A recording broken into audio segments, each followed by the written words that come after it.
নমস্কার বন্ধুরা, আপনাদের সামনে হাজির হয়েছি একটা বড়ার রেসিপি নিয়ে। যে জিনিসটা ফেলে দেয়, কুমড়োর মাঝখানের যে অংশটা আমরা ফেলে দিই, সেইটা দিয়ে আজকের আমি বড়া বানাবো।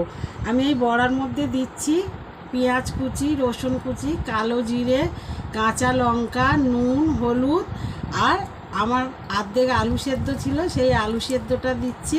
আর দিয়ে দিচ্ছি, দেখো তোমরা এই বীজগুলোকে ফেলে দেবে, দিয়ে এইগুলো নেবে, বানাবে, খুব সুন্দর লাগবে।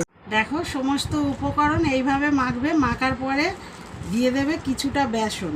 কেউ ইচ্ছে করলে ডিমও দিয়ে দিতে পারো, আরও সুন্দর খেতে লাগবে। ভালো করে মেখে নিতে হবে, নেওয়ার পরে যাতে খুব পাতলা না হয়, খুব মোটা না হয়ে যায়। তারপরে গরম তেলে ভাজতে হবে বড়ার আকারে। বড়া রেডি, খেয়ে দেখবে খুবই সুস্বাদু আর সুন্দর খেতে লাগে। বানিয়ে দেখবেন সবাই।